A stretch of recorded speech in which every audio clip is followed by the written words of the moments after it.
Hey guys, it's your good old buddy KB Giants fan here, and this is not really a rant. This is just kind of I'm kind of just shaking my head here, and I'm really glad I didn't pay any money for this pay-per-view. I didn't even watch it. I didn't order it.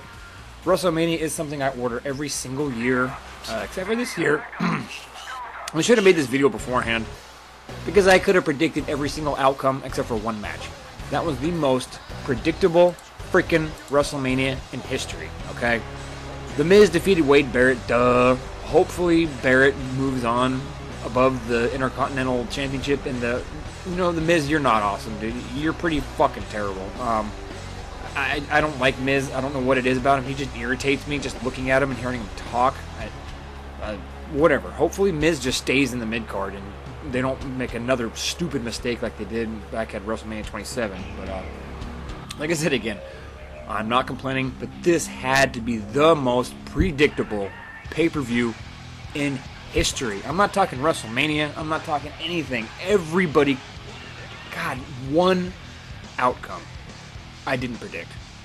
The Shield, of course, wins. They've been pushing these guys hard, and I like it. They won over Sheamus, Randy Orton, and Big Show, which is a pretty big deal, if you ask me, for these guys who haven't even been in the WWE for a year. But I see a serious problem with this. I can tell you exactly what's going to happen to the Shield within 3 months. I guarantee it. All right, today is April 8th, 2013. In 3 months' time, Cena will have destroyed all three of them. That's right. John Cena, one way or another, they're going to feed the Shield to John Cena. Because that's just how WWE works. I mean, when I was a little kid, I shouldn't say little, but in the 80s growing up, when I started watching wrestling, Hulk Hogan was champion for like 4 years. It was a different time. John Cena's like an 11-time champion now.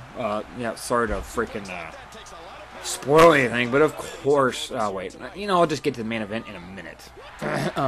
Mark Henry defeating Ryback was actually kind of a surprise to me. I thought for sure they were going to feed Mark Henry to Ryback, bring his big push, and I guess they're not going that direction. What I see coming out of this, and I would put money on this, I would, is that Mark Henry is going to go after Cena.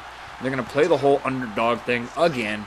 I mean, are we stupid to not think that John Cena is He's not an underdog, WWE. Why do you keep pulling this shit?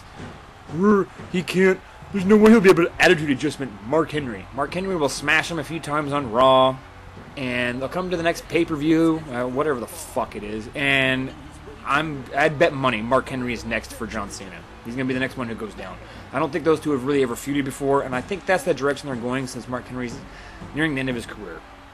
Now, Team Hell No defeating Ziggler and Big E Langston fairly early on in the show was a bit surprising to me, but not really a shocker. I predicted them to win, because they don't really have anything to do with these guys right now. So I don't see any reason to take the titles off of them. And I also predicted them losing, but I also thought Ziggler would somehow cash in his Money in the Bank later in the night. That didn't happen, but oh well. Again, another predictable match. Of course, Fandango defeats Chris Jericho. Fandango is making his debut. WWE is so predictable. I cannot think of anyone who ever lost their big debut match when they were hyped up like a guy named fucking Fandango or whatever. I'm sorry I said your name wrong. Fandango. Anyway, Jericho has lost every single pay-per-view match in the last calendar year. I can't think... I think he won one match against Dolph Ziggler. I think it was Dolph Ziggler, but anyway. And then we had Alberto Del Rio defeating Jack Swagger. And again, totally predictable. They're pushing Alberto Del Rio really hard because they must have something trying to get with the, not trying to be racist here, with the fans in Mexico. Because Rey Mysterio there, he ain't good anymore. His knee is shot, I think. I don't think he's even coming back. I've heard that Mysterio's done.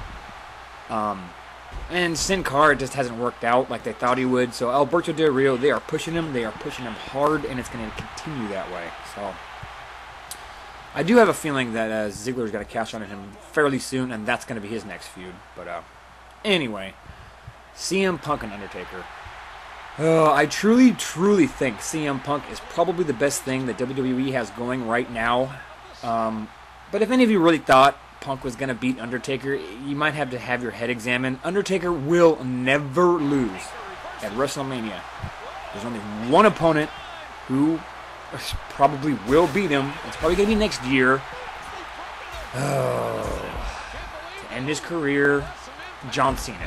I'll predict that right now. John Cena versus Undertaker next year, and Cena will end the streak, and Taker's career will be over, and fucking God. I don't hate John Cena.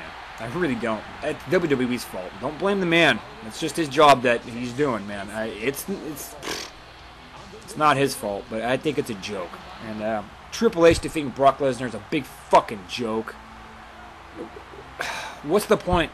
Brock Lesnar's had 3 matches. He's lost 2 of them since he signed this big huge deal. What's the point? We can't buy him. Everybody knows he's this big monster.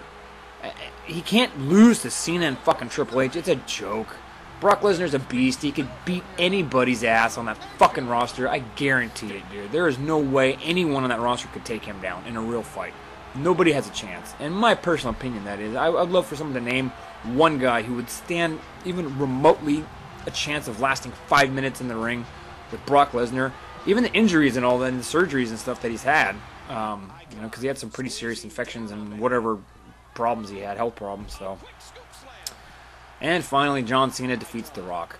I don't really have a problem with that because I knew that's what had to happen. But come on, man. 11-time World WWE champ. How many times has he been World Heavyweight Champion? And Cena's fucking God. I almost don't want to turn on WWE anymore because John Cena fucking always wins, dude. I mean, sure, his pay-per-view record isn't that great. In the last year, he's lost some matches, but in the end, Cena always wins every fucking feud. He always does. It's just, they need to stop freaking banking everything on John Cena. So, anyway, like I said, this wasn't a rant. I guess it was a rant, but I'm not really angry. I'm not upset. I'm glad I didn't order it because this was the biggest fucking joke of a pay-per-view as, in terms of predictability that I have ever seen or ever heard of. Maybe I'll buy the DVD if it's on sale at Walmart or something. Who knows? Anyway, peace out from my good old buddy, KB Giants fan.